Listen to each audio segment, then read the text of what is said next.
Good way to start. I've just spilled water all over myself. Mm.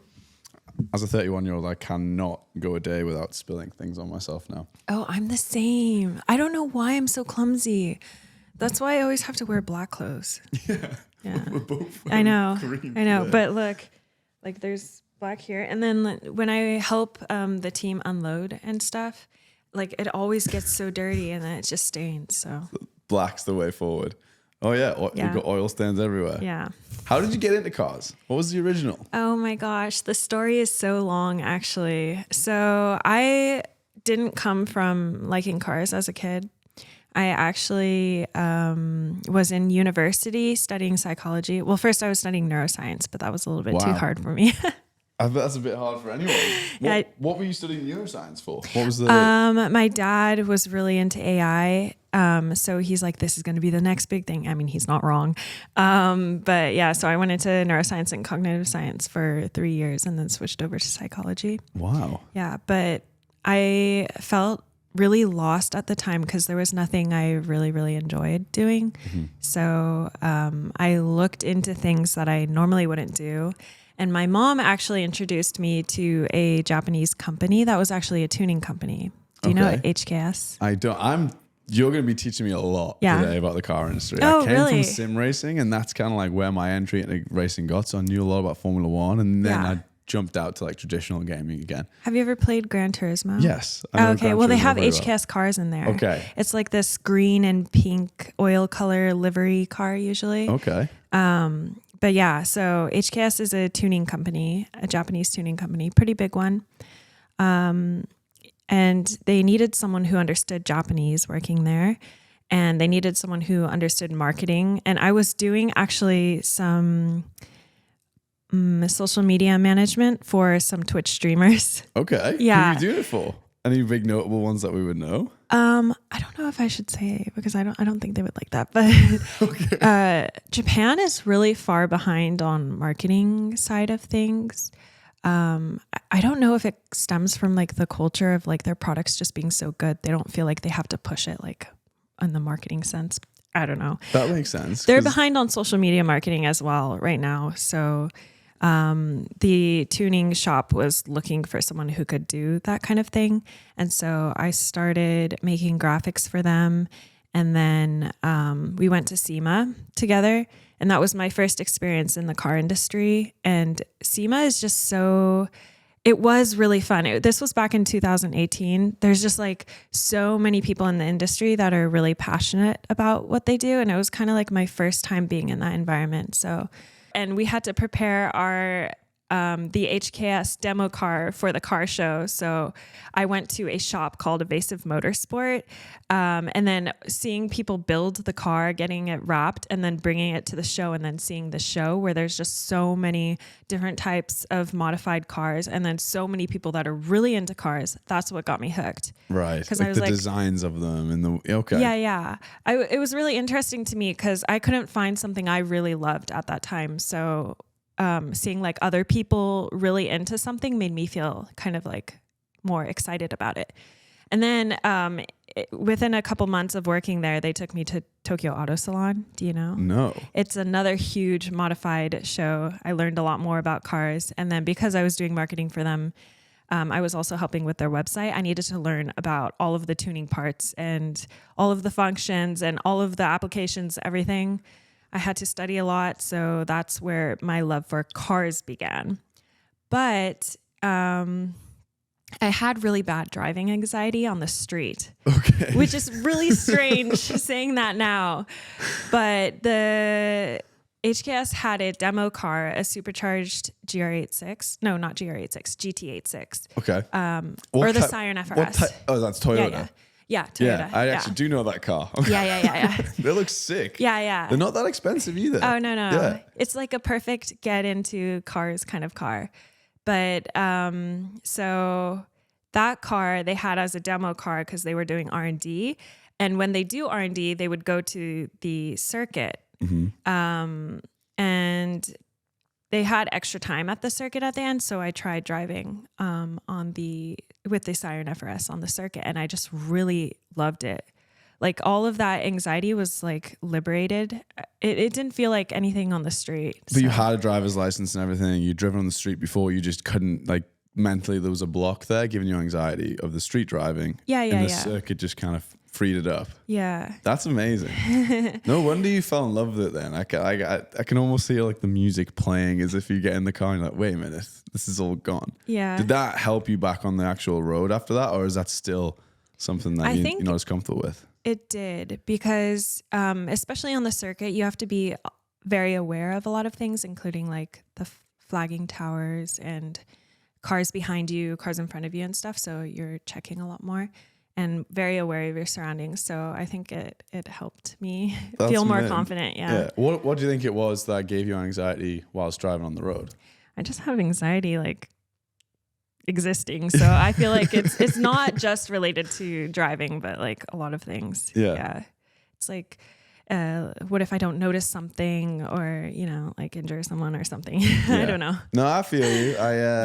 I don't personally have that, but I did pulling into our driveway. We've got spaces on our Toyota Land Cruiser, so the tires sit out like an extra half a foot or whatever. They're pretty beefy, and the off-roading tires as well. And our neighbor like really crams his cars in on the parallel parking, and as I'm pulling in, he's parked like over our driveway, and my muscle memory didn't expect it to be there. And as I've pulled in, I've ripped his bumper off. Oh no! With the spacered wheel, smashed his front headlight and his indicators.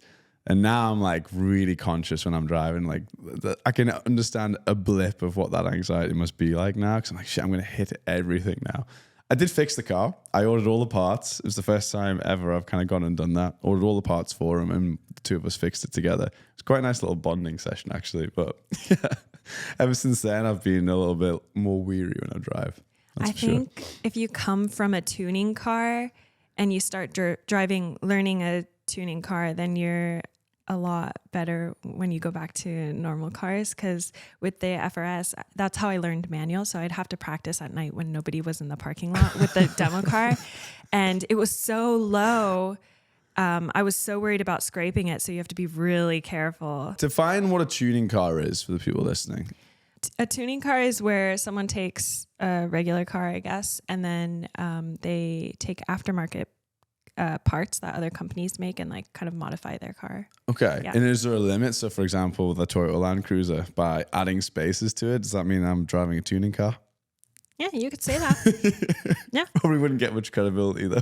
Maybe not. And then obviously you go into the engine specs and things like that. You change all that. That's to me what I see as like tuning. It's like someone who's really got a computer linked up to the engine and dialed in and trying to maximize what they got. It's a company called HeartNet Media that I love watching. Oh, I love that. Yeah, they're so high productive. Yeah, that GTR, there's a video that got me hooked. It's like driving GTR around Tokyo at night, I think was the title of the video. And it's got this camera inside the cockpit, like the passenger seat, and it's got the shifter and the noises that come out of it, and then it cuts to like beautiful footage from outside of the car. That to me is like what I see as a tuning car, but I don't really know much about it. I don't know how it's got that. Yeah, I don't know. It just depends on your level of gatekeep, I guess. Okay. So that's where you kind of got into the part where it's like, okay, I'm on the track now. You didn't get in that Toyota with the intentions to become a racing driver, right? That was just like, oh, I've got an opportunity to drive a car around the track. Why would you say no to it kind of thing? Yeah.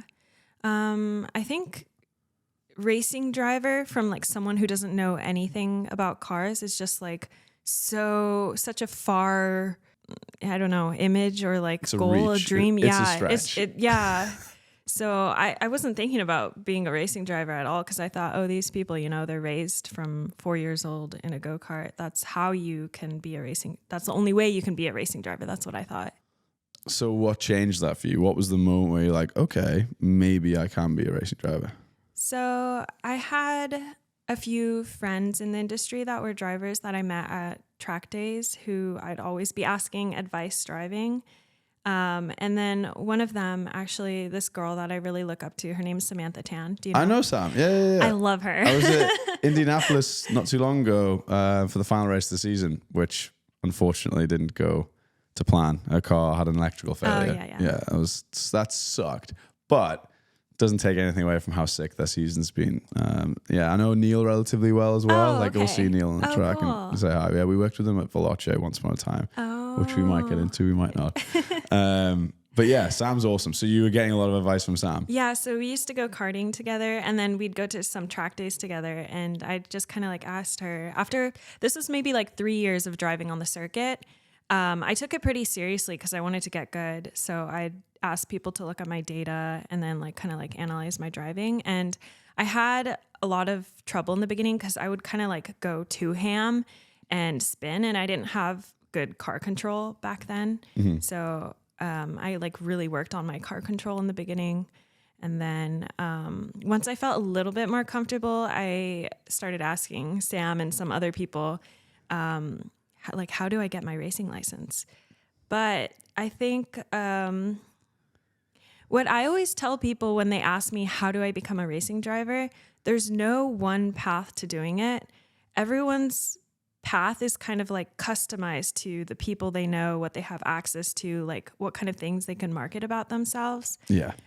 So for me, because I'm Japanese, I looked into Japanese series because I felt like they were a lot more accessible than in the US, because the US, the cost is really high.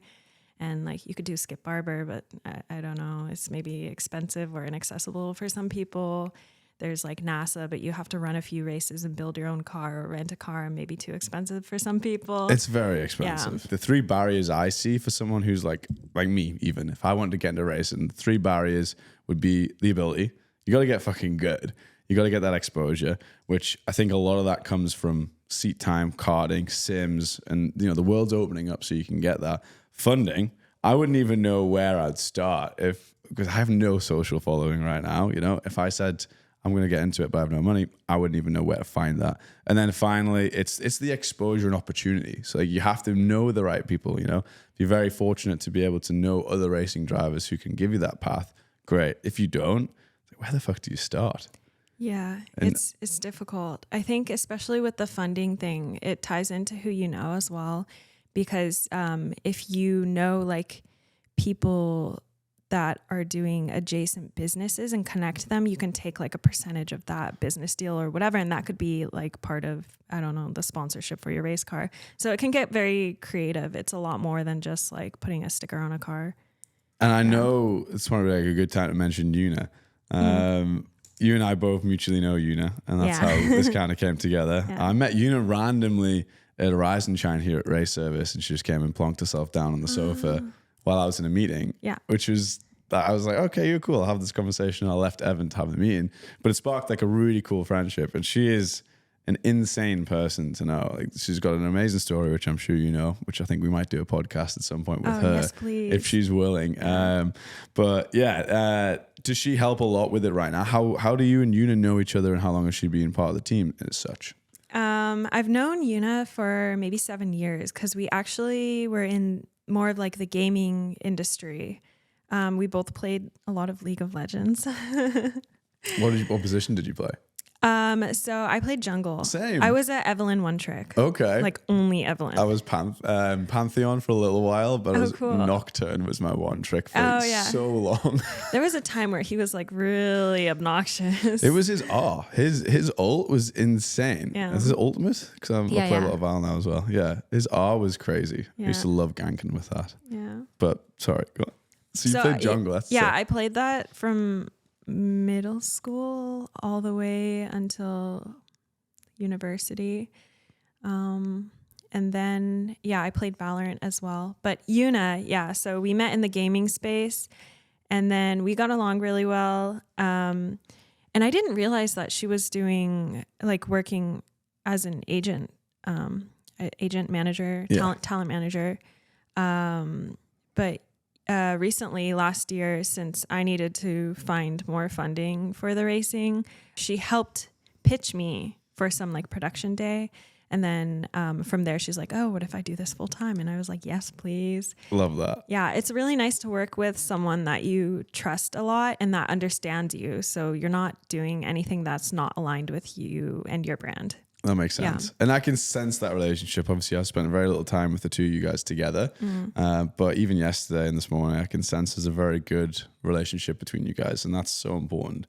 So would you recommend then to anyone who's trying to get into driving is try and convince someone to back your corner and almost manage you out of the gate? Or did you had a bit of a social following first, right? Kind of, it's chicken and egg scenario sometimes, but what would you...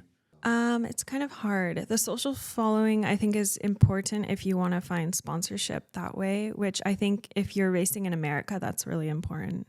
How did you grow your social following originally? So it wasn't that big in the beginning, but then short form content started like blowing up, and I missed the TikTok wave. I needed to be posting on TikTok, but on Reels, I just started posting me like modifying my cars. Cool. Especially... I had a Supra at one point. Pretty hot property on socials. Yeah. Everyone loves the Supras. Yeah. S2000 and then the CRX. Okay. Yeah. And I would also do a little bit of track stuff, posting some track content.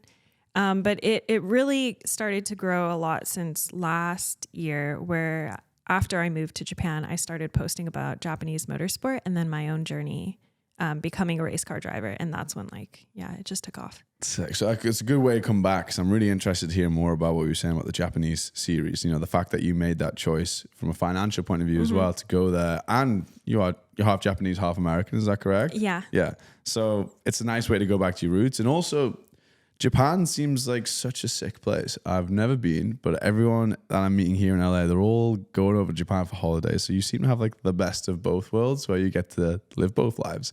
But tell me a little bit more about the Japanese series and how you got into them. So the reason I think Japan's like a good starting point is because they have a lot of makers like Toyota, Honda, Nissan that really push for people to come enjoy motorsport, even if you're not like born into it. So I looked into a series, a really entry-level series called Toyota Gazoo Racing Yaris Cup. Okay. Super niche. I don't think very many people in America know what it is. But there's like 70 Yaris's racing at once? at the same circuit at once. Yeah, it's pretty crazy. Sounds like a sim racing open lobby, just chaos. But I have a friend in the drifting world. She actually connected me with someone from Toyota Gazoo Racing in Japan. She actually helped get me like a visa into Japan, because at the time it was like kind of towards the end of COVID, and Japan was still like the borders were closed. And then I met that person from Gazoo Racing, and they introduced me to Goodyear, a tire maker, who had an extra seat for the last race of the Yaris Cup race. And then I did pretty well in qualifying and the race, to the point where like, oh, you're the highest finishing rookie of the year. So let's go. Yeah, so they gave me like the Toyota Gazoo Racing Rookie of the Year title. Yeah. After one race? Yeah. That's amazing. And there's so many people in that series. So I was like, what? Take that. That's immediately more marketing check. Yeah. So the conversations keep rolling from there. Essentially, when you did that rookie year, you got the award, and it's like, okay, she's obviously performed very well in this one race. How does the full series look, or is it not as simple as that? Since it was the last race, I had a lot of time before the next season to think about what I wanted to do. So I thought it's best if I buy my own Yaris. It was about $13,000, so that's pretty accessible compared to anything in the US. I bought that and then had a team called Saitama Toyopet Green Brave, which is a pretty big racing name in Japan. Say that again, maintenance. Sorry? Saitama Toyopet. I'm not gonna try and say it. Green Wave. Their team name is Green Brave. Green Brave. Okay, yeah. You should look it up later. I will. Yeah, their cars are really cool. They have like a lot of GT cars and stuff. Wait, are they in the GT3 series, the SRO one as well, or no? I don't think they run in SRO. They run in Super Taikyu with the GT4 car, and then they run in Super GT with a GT300. Gotcha. Yeah. Okay, because there's a really sick livery in the GT3 series, the SRO one that Sam's in. It's a Porsche green with like these yellow lines, and that's where my knowledge kind of stops about what that car is. Does it have like a lizard face kind of? No. Or dinosaur? No. No, it's pretty clean. It's just like green and yellow. Sorry, I digress. But after the first race and having like that kind of team do all the maintenance, it was a little bit too expensive for me. So I know for most people, it's like, for most people in racing, the cost is very cheap. But for me at the time, it was very expensive. It was about $7,000 for a test day, and then a race day, which is very cheap for racing. It's very cheap in the grand scheme of things, but that's not cheap. That's to me, that's I couldn't afford that. $7,000 a day. No, not a day, for a test day plus the race weekend. Okay. Yeah. That's very affordable for racing, but still, that's that's a serious amount of money. You could probably convince a couple of sponsors to get into the mix for that, though. Maybe. As long as you get enough content out of it. Yeah. Okay, so 7,000 race day, practice day. Yeah, but for me, I heard of another series called Fuji Championship Race Series and Kyojo Cup in a car called Vita, which is like a mini prototype, kind of between a Formula car and like a race car. They're made in Suzuka. They have no ABS, no power steering, no brake booster. So it was like a lot more race car than the Yaris, because the Yaris is a road going car. And I thought about trying out for it, but I wanted to practice before I tried out for that series.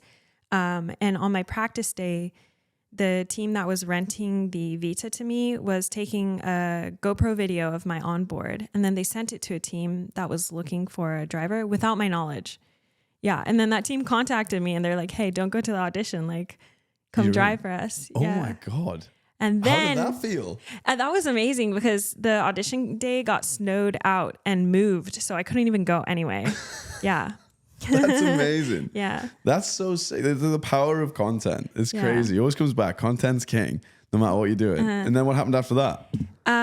So what was even crazier is when I went to go test with that new team, someone else was testing with me, this other guy.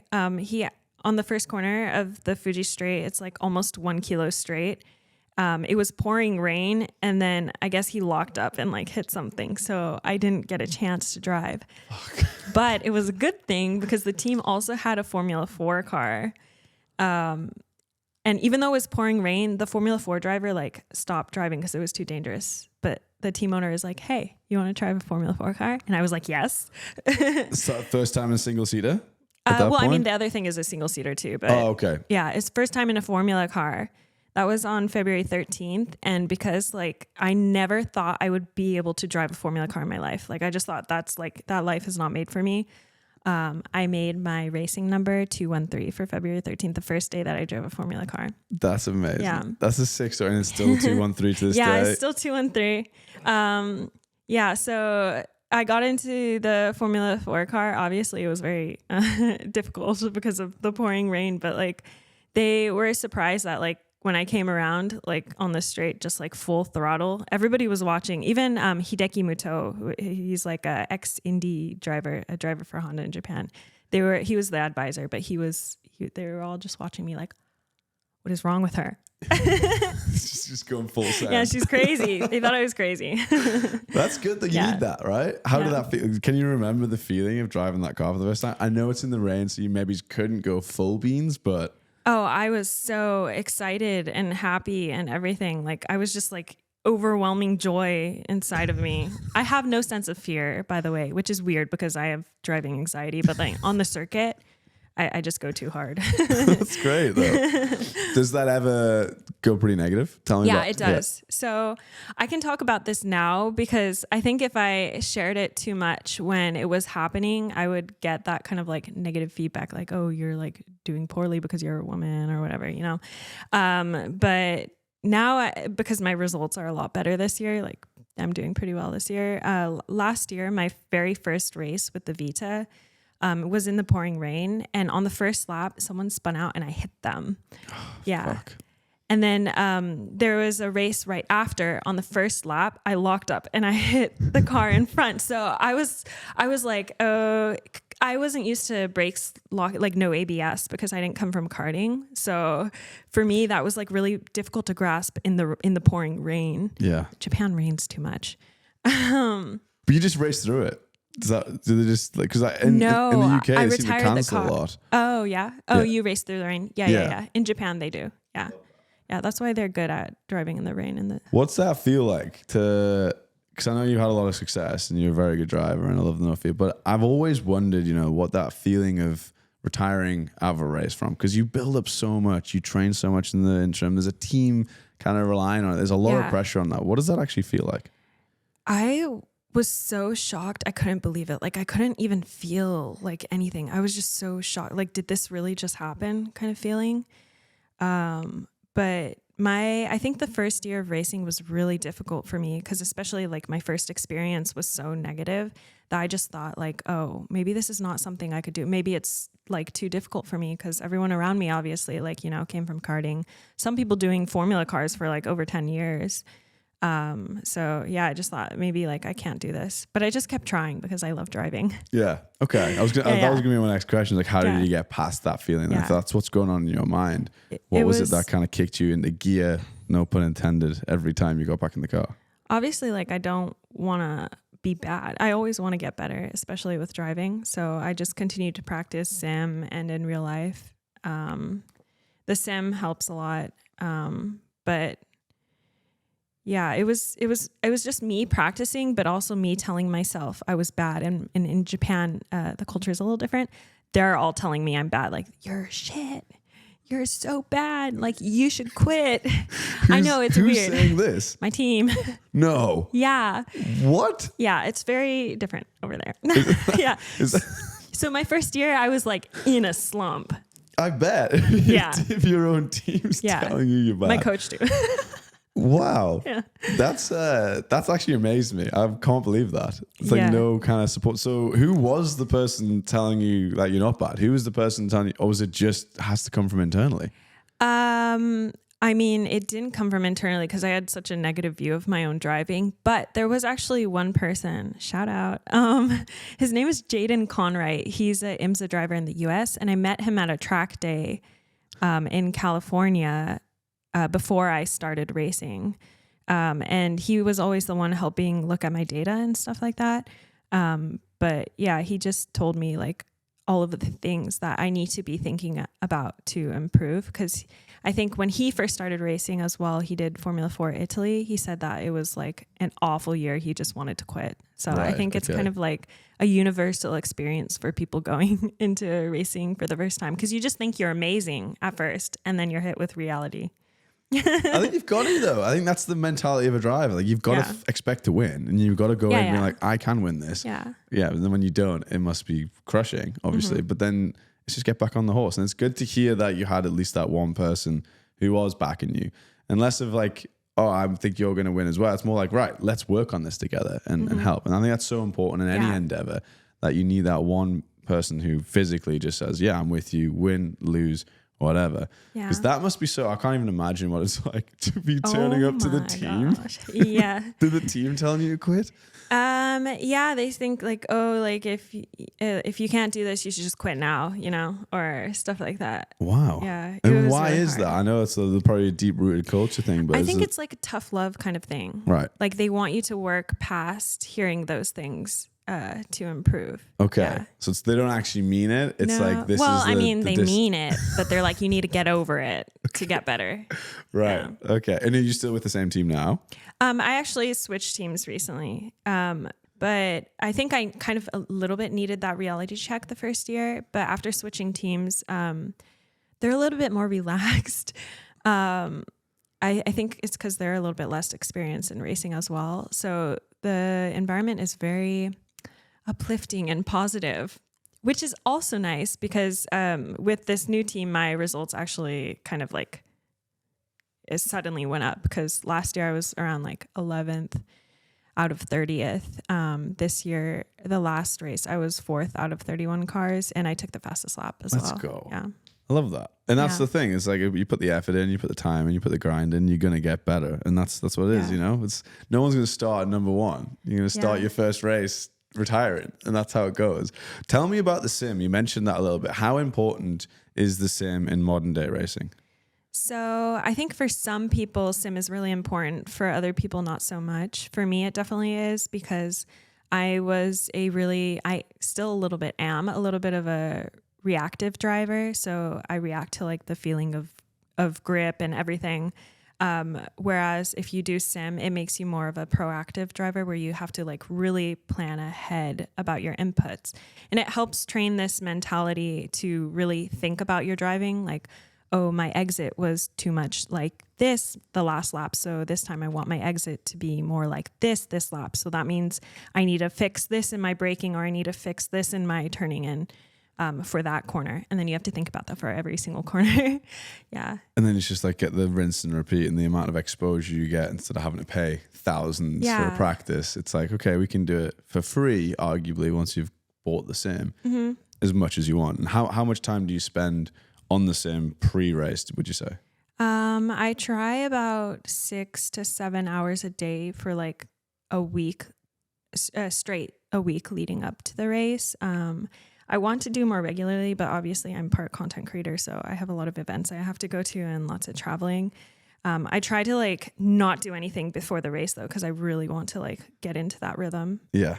Yeah. Wow, that's a lot though. That's a full-time job on the sim alone before you even think about, okay, I've actually got to get in the car at the end of the week, and then you've got to worry about the content side, which I imagine is big fuel for the sponsorship and funding. So it's like you're wearing a lot of hats as a racing driver in 2024 then.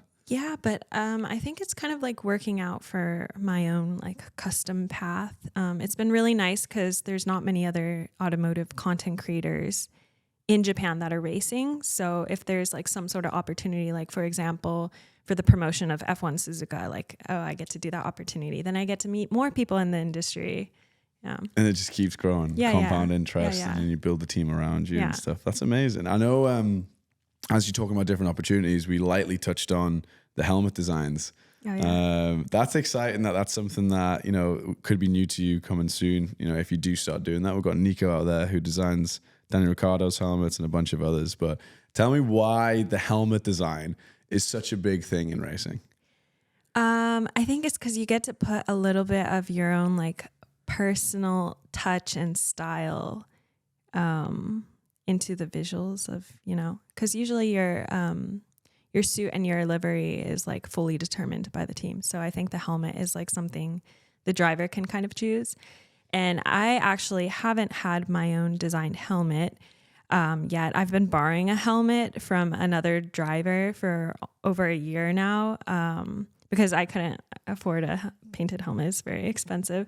But I think like that's something I can invest in the future coming up soon. So I love art, like artists like Katsuya Terada, James Jean, and Lauren Tsai especially. Do you know Lauren Tsai? I don't. Oh my gosh. She's like one of my favorites. Very head in the sand when it comes to the arts world. I'm ignorant to it, unfortunately. But I know yesterday when we were in the big robot shop, you were picking up the books, and James Jean was one of them, right? Yeah. So I think he actually did a livery for some people with Koenigseggs. And it was really, really cool. But it got me thinking, like, what if one day I can have Lauren Tsai like design my helmet? That is like my ultimate goal once I like, you know, blow up. You've put it out there. I don't doubt that that's going to happen then. Yeah. One day. Yeah, that's maybe. Sick. You got to have a goal. Yeah. There we go. What are you doing right now in America? Because like I know you travel back and forth between Japan and America, and a lot of the time, you know, you're moving for races and business and so on. So what is the particular reason you're here this time? There's actually a few reasons I'm here. So one of my sponsors, Eneos, I wanted to create some content for them. I went to the Japanese classic car show, and then I'm going to Formula Drift Irwindale soon. And then I'm doing something with Evasive Motorsport, which is actually the first shop that I visited when I worked as a marketer in HKS. Wow. It's my first experience like seeing cars this way. They invited me to drive their Pikes Peak Tesla Model 3. Yeah, for a global time attack, which is insane because, they're like my first tuning shop that I ever saw. Wow. Have you driven the car yet, or are you going to soon? I drove it on the street, and the acceleration is crazy. I could feel like the blood just like coming out of my face. What kind of Note 60 is that one got? I do not know. I have no idea. Yeah, I currently drive the Land Cruiser, like I said. We've just been testing a Tesla. I've got it again tomorrow to test. It's the Model Y, so it's like not the ridiculously overpowered one. but it's the feeling of having an electric car. And this is a road legal car. I can't imagine what the Pikes Peak one's like. But you put your foot down. It's like having a roller coaster on tap. Like you press it and it just pushes you back. And it is that gut feeling. It was like, I love it. How much different are the road Teslas, for example, to the racing Teslas? It's kind of hard to say because I haven't really driven it on the circuit yet. I mean, both of them have to be heavy. They tried to make it as light as possible, but obviously the battery makes that difficult. And it has a lot of downforce, and the brakes are upgraded, so it stops really well. So like with a heavy car, it's a lot harder to like stop the car, but the brakes are upgraded. So I think that's like kind of one of the main points. Did they, in the racing car version, did they have when you take your foot off the accelerator, it starts braking for you? Oh, the regenerative braking? Yeah. No, I feel like that would mess with too much. Yeah. That was messing with You my can turn street it off. driving. It's terrible. There's an option. You can turn it off, I think. need to do that. Yeah. First thing I'm going to say when I pick it up tomorrow is like, please turn the regenerative braking off. I know it's good for the environment, but it was fucking up my driving style big time. Oh, the thing with attack Teslas, like, I don't think you can do it like wheel to wheel racing because obviously the battery, the more you use the power, it goes down. Yeah. So I think for attack Teslas, which is like just a 1 lap attack for the time, you can only do 1 lap because of the power thing issue. I don't know too much about that. EV Makes cars. sense. Yeah. On electric cars, you mentioned just before we jumped in an opportunity you've got in China, and China's very sheltered to the rest of especially to the West anyway. We don't see much of their media. I'm pretty confident they don't see much of the media from the West, but you've got an opportunity to work with some of their EV cars, right? Yeah, so I think soon there's a possibility that I'm going to China to do some testing. There's a lot of test circuits in China, or so I've heard, and a lot of EV brands. So China is like a crazy world from what I've heard, where obviously they have a lot of factories and like their output of EV cars is insane. The build quality is getting a lot better, and they just have hundreds of EV brands there now. Yeah, so I'm like kind of interested to see what they're doing. I saw a glimpse of it from going to Thailand and Indonesia this year. They have some Chinese cars. Yeah, I remember Una was saying that. Were you in a series in Thailand, or you were considering getting into a series in Thailand? Because I know there was a period when me and Una were talking, you were torn between which decision to make.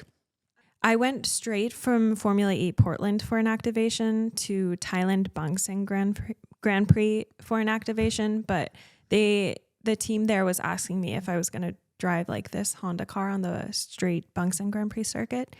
But I ended up not having enough like days to, practice and prep. So I just went there as like a brand ambassador for a company. Got you. Yeah. Okay, that makes sense. Have you ever thought about doing a full series in Thailand or anywhere like that?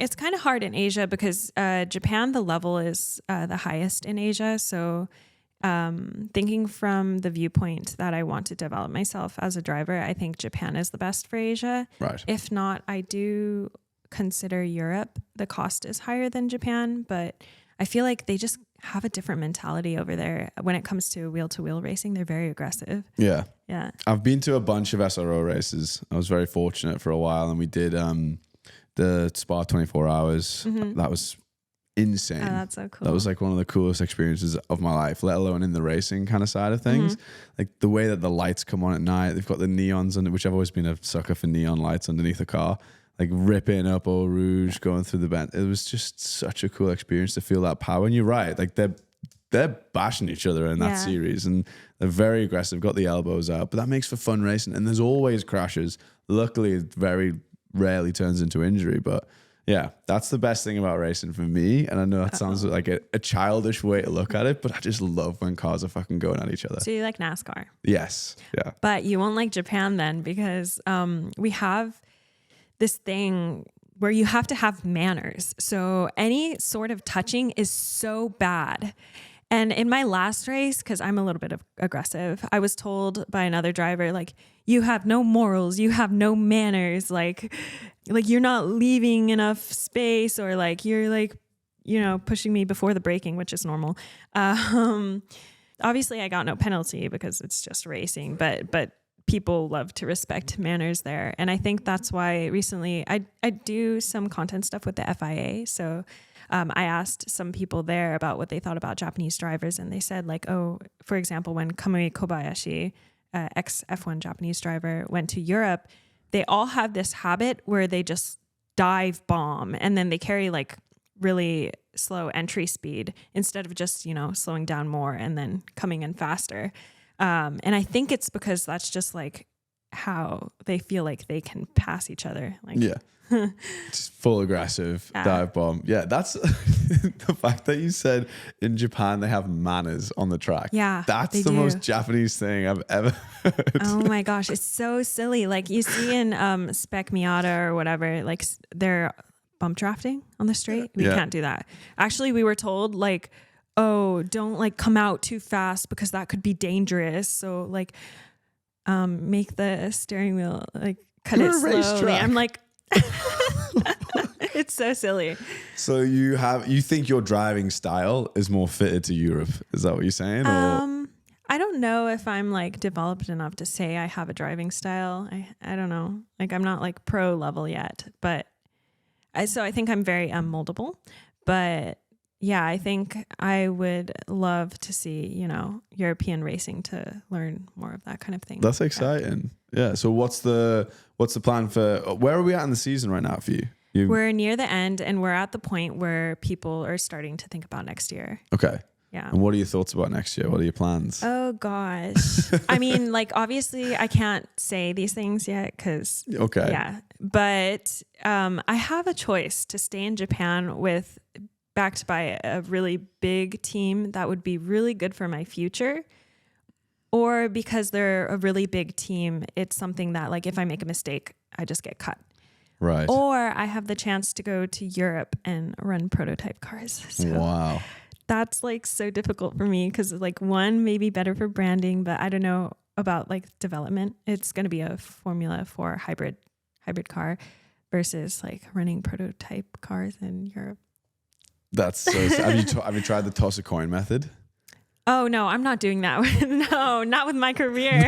No. But there's a thing, right, where if you pick, obviously heads is one option, tails is the other. Yeah. You flip the coin, and then when you see it, even if it's the wrong one, your gut tells you. You have this feeling of, it gives you the answer. Usually, for me, I found like it gives you the true answer no matter what. If you commit to it and you're like, right, this is what I'm going to do no matter what the coin lands on, there's a switch inside of your body that tells you if it's the right or the wrong one. I think I can already feel it like in me. And I think it's the prototype cars.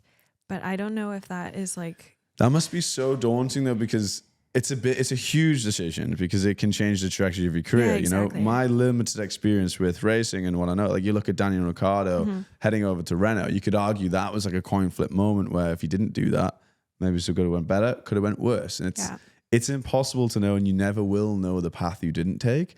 I just think go with your gut and fucking send it on it. What's the worst that's going to happen?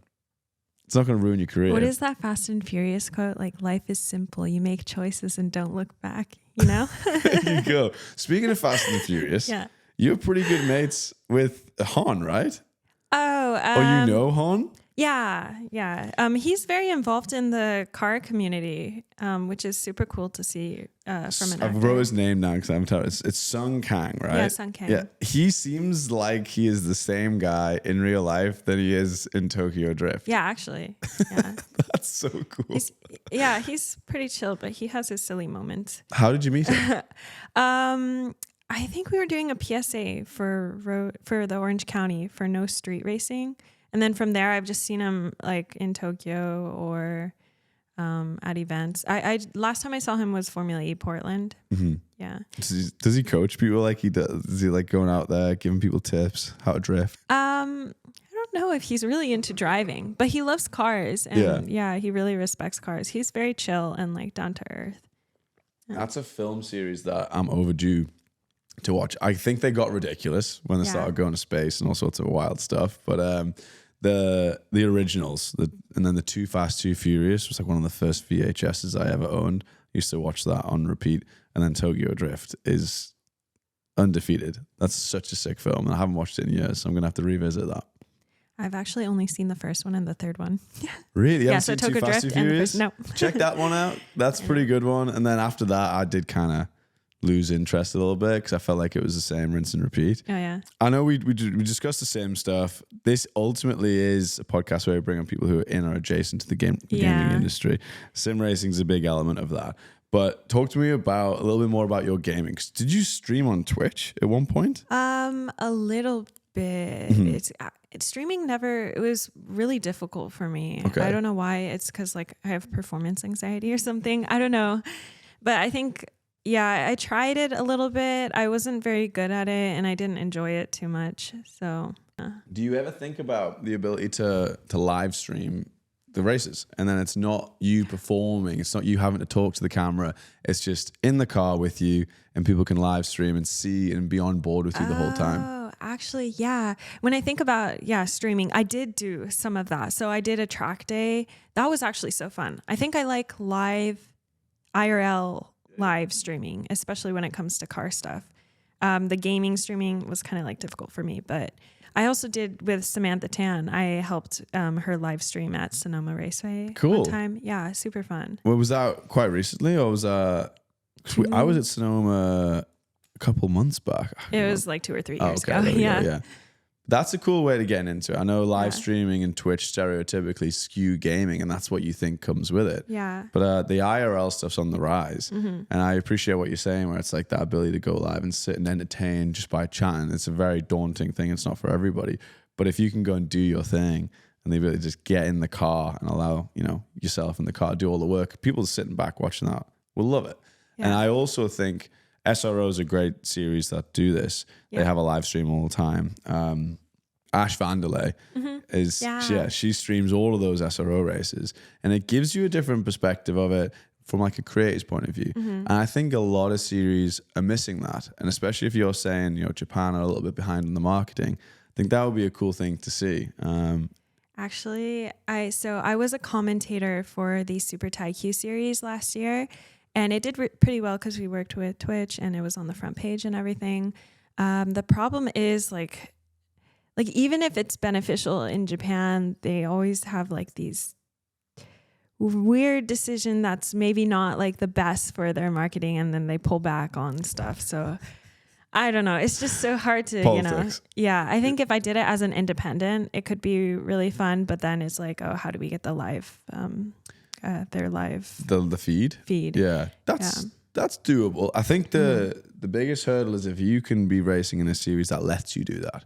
From like a safety element. Yeah. It's like, because you need to be adding cameras to the roll cages and so on. But I think the technical side is pretty straightforward. Really? Yeah. Once you get into it, you get a bunch of SIM cards that link in. So like at all times you're trying to connect to the different carriers. But if it's something you're interested in, let us know, because we build sim setup. Oh, really? We build stream setups all the time. Yeah. Oh, I'm totally down to try that. Let's do it. Like for me, the difficult part is the technical side, because I don't really know too much. Well, a good friend of mine, I'm not going to say her real name because she's online, is Toma. She's a VTuber. Oh, cool. Yeah, she's really pushing the boundaries and experimenting with different technologies. And one of the series she does, for example, she speaks to an AI robot. So she goes IRL streaming and links that to an AI VTuber who can see what she can see. And she like has a conversation with this AI, almost as if she's got a friend going along with her on the IRL, which is amazing. So she has these backpacks with links up and so on. So that's someone that I think you should definitely be put in touch with, because from a technology side, she's got it down. She's doing things nobody else is doing on Twitch right now. Oh, cool. So if I said to her, talk to me about IRL stream and how you'd link it up to a car, I think that would be pretty straightforward from her technical ability. But even if you wanted us to give it a crack, next time you're in America, we can plan to be like, right, let's find a brand that does the backpacks. Let's borrow it for a day. Let's get it in the car and see if we can just strap it to a car here. And then you have that answer. Yeah. I really want to try. I think that would be so cool for especially circuit stuff in Japan. Oh, a thing I do struggle with being a content creator and race car driver is like, I want to dedicate all of my thought to being the best driver I could be and developing myself as the best driver. But I have to think about the content side of things as well. So sometimes it can take away from like being serious about the driving stuff. Yeah. For example, like if I was to do streaming, like maybe I have to interact with chat or something, and then it takes away from some of my data time, or, you know. So yeah, I think it would be really good because I'm doing some car projects in Japan, developing my S2000 that I actually ship from America. As a track car. So I think that would be like the perfect fit for that kind of thing. There's actually a streamer in Japan that has his live stuff linked to his ECU in his car. So I think chat can donate or do something to like change the turbo boost pressure and other stuff in the car, which is kind of crazy and maybe dangerous. So sick. Yeah. I don't know how that would be dangerous. Yeah. I don't know the technical side, but while he's driving, Yeah, they his can name's change it. Samit. Yeah. That's sick. Yeah. I need to look into that. Yeah, you should. I'll check. Is that the name of his channel? Samit, Sammit. He drives like a pink S15. That's awesome. Yeah. Yeah. And then I appreciate what you're saying. That's a good point. You know, if you're trying to actually become the best racing driver you can be, you want to dedicate as much time and effort into that as possible. So you almost need like an extra member of staff just to focus on that live stream side. Yeah. Who does the content strategy for you right now? Is it just all your brainchild? Okay. Yeah. So I think one thing I'm struggling with is like output. I mean, there could be another reason, like, oh, maybe I'm not like internally aligning with like what is put out, or like whatever. I'm like thinking about too much about like optimizing content for like the viewers rather than myself. That's another story, but yeah, it's basically me doing all of the editing and like thinking about it. So I think if I want to like level up, I definitely have to find someone who can help edit or like come with me to events. But that's difficult because I have to find someone who understands Japanese, who understands motorsports, and who understands me. Yeah. In Japan. Yeah. That's tough. Yeah. But you put it out there again. If anyone listening is that person. Oh my gosh. One time I wanted to spend some money to get some media for Super Formula. One of my races under a race called Super Formula. So the stands were just going to be full because it's a popular race. And I put that on my story, and then someone was like, oh, hey, I'll do it. And they're like a friend of a friend. So I trusted them. And then they ended up like not showing up, but they sent someone else who had no camera equipment. And then they took a video of me with this like video camera, and it was like, it was not the video I was expecting. So I don't know if I want to do that again, like through the story. Yeah. That makes sense. Yeah. You do hear of some horror stories and things like that. Yeah. Actually, on that, you probably know F1 Ellie, I imagine. I love her. Yeah, she's awesome. Love her. Ellie came on the podcast a couple of weeks back, but she was telling me some serious horror stories. Like, oh, yeah. By the time she was at Austin and she hired someone that she thought she was a friend, and that's an example of how that can go really wrong. Yeah. She's cool though. She's doing some awesome stuff. She was live streaming the car builds as well. I feel like she is the perfect content creator to me. Like anything she can put out, any niche is just always like very consumable. I really like her content, and like, it's just cool to see what she's doing. There's a good group of women coming up in the racing space, and I'm really excited to see where it's going to go, because we don't see a huge amount of women at the top level of motorsport at this point. When we discussed Jamie Chadwick yesterday, like she's been leading the charge for a while, and it's the inspiration that trickles down. It's inevitable that it's going to keep growing, so that's cool.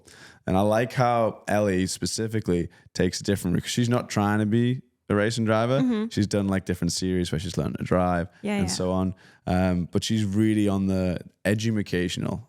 I'm going to mess this up. I always mess that word up. Tony Cohen Brown actually gave me the right word and I didn't remember it. But yeah, she goes hard on that style of content and she's flawless at it. Yeah. We were at Formula E Portland together, and it was really cool. Like the kind of questions she was asking, the technical questions she was asking for like the team members or like even the safety car driver. It was really interesting.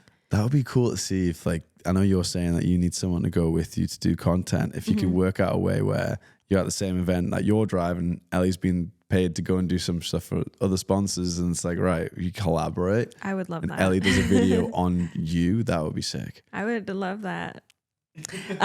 Yeah, but it's just hard because I'm not racing in the US right now. So Yeah. The flight time to Japan is not short either, right? It's pretty far away.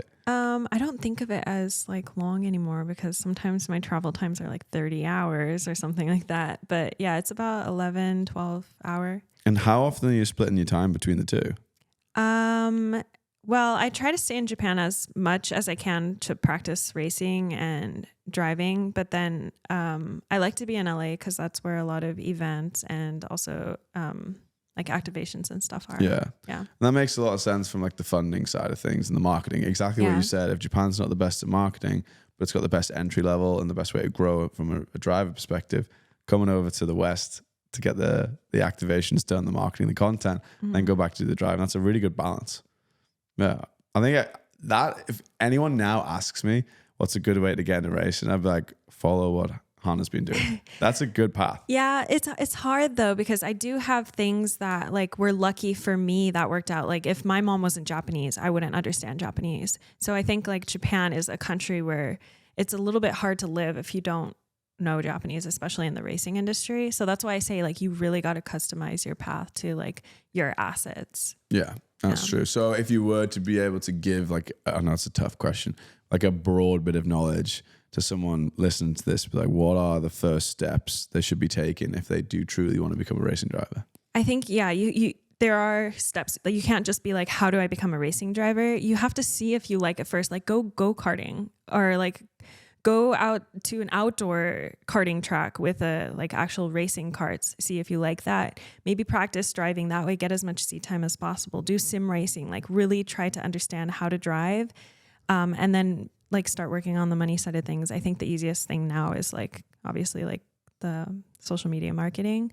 Like if you can find your own story and put it in a way that's like easy for viewers to consume and like really put your personality out there, I feel like maybe people would love to see that and you can start growing. Be consistent posting. That's something I don't do, but yeah, be consistent, like start growing that and then pitch yourself to brands. Like if you can find someone like my manager that works in an agency to like pitch yourself to brands, then that's very helpful. But make sure to go to events and do networking and meet people, because a lot of times when you have a dream and you vocalize that, there are people like willing to help out. Like I was talking to you about my content and you're like, oh, I can connect you with someone about the live streaming stuff. So always make sure you're vocalizing your dreams. That's amazing advice. I love that. You're right though. Start with step one, and that is go get in a go-kart. Go and see if you like it, and go get in a sim. That's good advice. Or even like if you have your own car, it doesn't need to be a circuit car, but sign up for like a track day. I was going to say go racing around the street. No, I cannot. No, I can't say that. But yeah, circuit days are really good if you just sign up for a nearest track. A lot of people are like, oh, but circuits aren't accessible. They're 3 hours away. And then I'm over here in Japan driving like 8 hours to get to a circuit. If you want to do it, you'll make it happen. Yeah. Mm-hmm. That's cool. When was the last time you were karting? Oh my gosh. Actually like 2 weeks ago. Okay, nice. I haven't been for a while. We'll keep trying to organize like a team one here. When do you leave? I want to see my family and my dog. So I'm going to leave in 2 days to Arizona, and then I go back to Japan for a day, Indonesia for 3 days for a sponsored related event, and then Japan for a couple days, and then to SEMA for another event here, and Global Time Attack where I'm driving the Tesla. Yeah, that's insane. You have got a pretty hectic schedule going on. Is that year out pretty much the way you go? That's how tight your schedules are? No, that's within like the next 3 weeks. But is that common for like how that? Yeah. There's just a lot of events in America right now, so that's why it's kind of tight. And then like I was thinking about going to the Macau GP, so that's tight. And then WRC, so there's just like a lot of events right now. Do you follow the Formula One much? It's like kind of weird because I don't follow Formula One that much, but I'm kind of expected to. That's common though. I'm finding like people who are in it, like they trickle down and they are way more interested in other series. Yeah, I'm into like the weird Japanese niche series that nobody knows anything about. Why? Give me a pitch as to like what your favorite series is and why. I think Super Taikyu is one of the most interesting series because it's a lot of tuning cars that's racing, and there's GT3 cars on the track at the same time as a Honda Fit. So it's that's interesting to me. The CEO or former CEO of Toyota is also racing in that series. They use it for a lot of like R&D for the road going cars, which is also interesting. So it's just cool to see like all of that variety. And they're all racing in different series, but at the same time. No, it's the same series, different classes at the same time. Right. Yeah. Got you. That's sick. And how would people watch that? Like if I'm here, is it on YouTube or is there specific TV channels you need to be on? It's on YouTube now. Last year we had I was commentating the English version on Twitch, but now only Japanese on YouTube. There we go. I'm going to check that out. Yeah, That's cool. should. I'm always looking for new series because I personally was into Formula One because I had to for my job. I got into Veloce. I was working, doing sim racing stuff. And we very swiftly moved into doing stuff with Lando Norris. So I became like by proxy, I was like, okay, I'm a fan of Lando Norris. Obviously, I want to see this guy do well. As a matter of fact, he's now like genuinely in a chance to win the championship, which is crazy. Yeah. I don't know at this point of recording this. I think he's about 60 points behind Verstappen, which is wild. They seem to be having a meltdown at Red Bull. But now I don't work there anymore. I just watch the highlights and I'll keep up with it. And that'll be it. But then it comes to like an SRO race. I'm at these races. I'm like, fuck, I'm in. This is sick. Like there's way better battles. There's way more drama going on in it. And people take themselves less seriously. Yeah. It's a lot more inviting. It's less snobby. Yeah. Have you seen WEC? No. I love, I hear a lot about the WEC, but I've never actually sat and watched any of them. Even Formula E. That's something I've not actually spent and given any time to. We did have an Extreme E team when I was working in Veloce, and I got into that for a while. I thought they were sick. Yeah. I didn't think they marketed or broadcasted that as good as it could have been personally. But yeah, I do like these kind of weird offshoots. My favorite for a while was the tractor racing. Have you seen that? Is that the one where they jump? Lawnmower racing. Oh, no, I've never seen that. It's people racing lawnmowers. Have you seen the jumping stadium trucks? Yes. Cool. This might not be the right thing, but when I was at Long Beach Grand Prix, that is fucked. Yeah. Like these trucks are jumping higher than the fences. Obviously they're on straights, but if someone wanted to, they could jump off the track. I know, it's crazy. Yeah, those things are cool. I think if I could pick any series to go into, that'll be up there. Yeah, I thought it was cool, so I looked it up and then I was like, oh, it's like very expensive. I bet. Yeah. I have pretty unique vehicles. Yeah, they're interesting. Have you been to Long Beach track?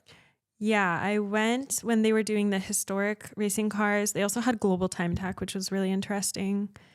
I think they had, do you know the Mazda? I think it was the 787B. Oh, it's like orange green prototype race car, historic one. But yeah, it was really interesting. Yeah, my knowledge on the racing doesn't go that deep, as you can tell. But me neither, to be honest. Really? Yeah, compared to like people that grew up with racing, they know like all these names and everything. Well, considering you've only been in it for a short period of your lifespan, I'm really impressed with the knowledge you've got, and that kind of shows like that is just true passion. You clearly want to be a racing driver. You know everything about it, and I love the element that you said earlier about the data. It's like, right, I'm going to actually dig in between races. I know in your early part of your career, you said in one of the pieces of content I watched that you would go chat with your friends or whatever. Now it's like, no, when I'm free, I'm fucking dialing and I'm looking at the data and I'm trying to get better. Yeah.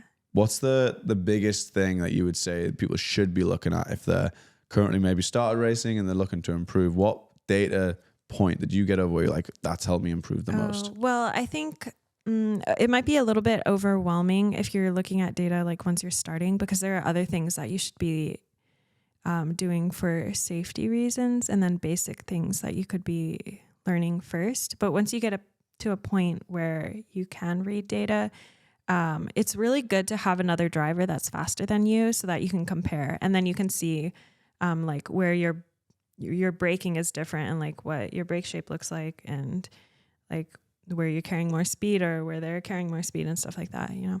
What was the hardest bit for you when you, like I said, that first race, you've got people telling you not to get back. What was the hardest bit for you to get up to speed with the actual experience on track? Oh my gosh. When I first like drove the race car for the first time, it was kind of understanding like the brake balance and like understand the feeling of the tires locking. Like at first didn't know whether my front or the rear was locking, so I didn't know how to adjust the brake balance.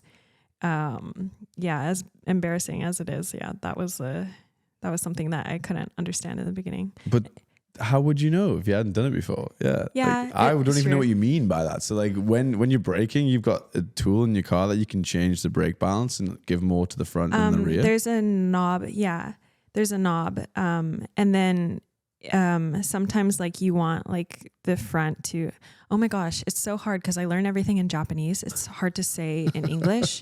You want the front to like dip, drop more when you're braking. Mm-hmm. So like you can feel like that, and that helps also adjust like when you press the brake. Sorry, my English. It's weird because English is my first language, but good. I learned everything in racing in Japanese. So yeah, or you can feel like if it's too much to the rear, when you brake, like sometimes the rear is like moving a bit, or you can hear the engine cut out and stuff like that. And you're like, oh, the rear is locking. Yeah. Wow. That's pretty nuanced. Explain that to me in Japanese. I'm curious. I want to hear. Oh my gosh. No, that's embarrassing.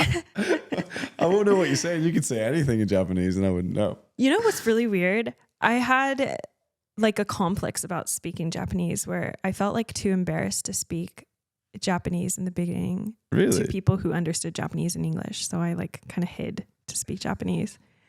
Yeah. When did you learn Japanese? Well, I learned it from my mom. She didn't speak English when she moved here, but she spoke it to me growing up. But then because I was in predominantly like very not racially diverse areas growing up, I asked her like, could you speak English like in front of my friends and stuff? And I think that kind of like stunted my speaking skills. And then I kind of felt embarrassed that I couldn't speak Japanese after. So yeah. That makes sense though. So you were the only Japanese American only Asian, school. The only Asian in school? Yeah. There was maybe one other Chinese and girl. Yeah. US schools are pretty big.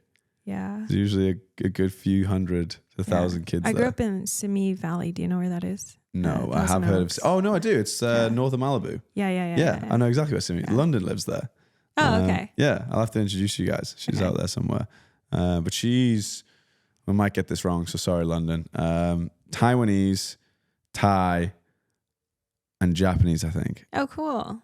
It's definitely Taiwanese, Thai, and then there's one more in there. So she's got a bunch, and she was homeschooled actually. Oh, okay. So it's an interesting growth. So what was growing up as the only Asian kid in the school like? It wasn't bad because we went like to more towards LA, and my mom had like a Japanese community of people, so I wasn't very removed from my culture. But it's just like in school, I just didn't want her speaking Japanese or giving me Japanese food during lunch. Yeah. Why? Was it because kids would comment? Because seaweed is so icky, you know. I love that. Japanese food's the best. I wish I was getting sushi every day at school and seaweed. Still haven't got to Japan. That's something that's on my bucket list. You should go. Yeah. Where would you recommend in Japan? It kind of depends what your interests are. I'm not so much a Tokyo person. I feel like recently there's a lot of tourist traps also in Tokyo. So yeah, I'm not much of a Tokyo person, but I really enjoy the countryside in Japan because the food is really, really good and super cheap. So, I mean, Hakone is really nice. They have a lot of onsen. My family is from like the very south region, Kyushu, but it might be a little bit like harder because there's not too many English speakers. Kyoto is really nice, but there's a lot of tourists there right now. It's really pretty in Kyoto. So what would be a non-touristy Kyoto for people? Because that's what attracts me the most. I grew up playing Nintendo 64 and all the temples and stuff. I know are kind of based a lot off the landscape of Tokyo and the culture of it. And I know Pokemon kind of comes from there. And I have this concept in my mind where I want to go live in somewhere in Japan for like 6 months. Yeah. To just kind of really live and experience it. But I don't want it to be touristy. I want it to be like fully rural? alien. Fully just really? Alien. Yeah. Yeah. It kind of just depends like what you would do. Like if you want to do like tea farming or something. Sit and read and drink coffee and tea. Oh man. It's like nice landscape. There's so many places. I'm going to have to go check it out. I have to go to Ireki. Well, you said your family's from the south. Is that close to Okinawa? I know it's an Not island that off south. it. Okay. So there's there's like the south kind of island of Japan, and then Okinawa's here. Yeah. Okay. Yeah, so they're from like the South Island, which is famous for mangoes. Miyazaki is famous for mangoes. I love that. One of my favorite things that I learned about Japan is the traveling of the sakura, the cherry blossoms. Oh yeah. That people would follow it. I think it goes from south to north throughout. Yeah. I might be wrong, You're but right. yeah. Yeah, you have to go during end of March, beginning of April-ish, and it's really beautiful. Yeah, they're my favorite trees. I got it tattooed on me. I liked it that much, and I've actually never been to Japan to see it. Oh, really? But everywhere I've lived has a cherry blossom tree near. And growing up, we had one. My house in Durham had one. Then London, when I moved there was one outside, and then there's one out here. It's like following me everywhere, so I have to go to Japan and check it all out. Yeah, you should. I love that in Japan you can really tell the seasons by the flowers. So it goes from like the sakura blooming into the wisteria, which is so beautiful, the purple like hanging flowers, and then into I think sunflowers, and then into like lilies and hydrangea and stuff. So Japan is very like distinct seasonally. That's cool. I miss that. That's one thing we don't have here. Yeah, it's true. Pretty dry all year round here, which is great. The weather's fantastic. It's made me a happier person, definitely, with the vitamin D. But I do miss the seasons. I miss rain. I think we've covered loads, and I just want to honestly say thank you. I know you're a little bit nervous to do a podcast, but that was sick. Your story's incredible. I'm excited to follow more now as well, which is a big. I'm not someone who tends to follow racing much. But now after hearing your in-depth story, it's like, fuck, I want to see what Hana's got coming up next. Thank you. It was a lot better than I expected. Like I'm a lot less nervous than I expected. Yeah. I'm just worried about like how I'm perceived as not like the way that I intended to say things, you know? That's totally understandable. Yeah. You've never done a podcast before, or? I think I have. I don't know if it even aired, but it was through a phone call. So. Okay. Yeah. That's something that I'm like the Discord podcast and things. I just don't like. I'm never going to do that. Hopefully, this is comfortable. Yeah, for me. It's just like let's just sit and have a chat, and there's no weird technology lag, and like what did you say? There's a delay. Yeah, we always said let's do it in person, and it honestly for us it's just like let's just have cool conversations, see where they go, and then if you do want it out there, cool. I'm sure the listeners will be like, "Fuck, I now want to follow that path." Oh, you think so? That's what we want out of it. It's just as long as there's one person listening, growing up, like I want to be a racing driver now after listening to that, and they go and do it, or at least try it. That's what we want to get out of this. I hope so. That's my goal. Yeah, there we go. Well, if you ever got anything else that you want to come and chat about, if you've got new shoes coming up, if you decide what you're doing next year and you want to go into depth about it, please hit us up. And if you're in LA, you're more than welcome to jump on. We'll do it again. Okay. This conversation platform isn't just for me and Evan. This is for everyone that comes on as a guest. Perfect timing. For everyone who can't see, Yuna has just come in. You just say you got to go? Yeah, I gotta go. Come and say something to the podcast to close it out. This is the camera. This is the camera. What did you just say? This is my... That's a wrap. Any last words to the listeners? Oh, follow your dreams. I love it. All right.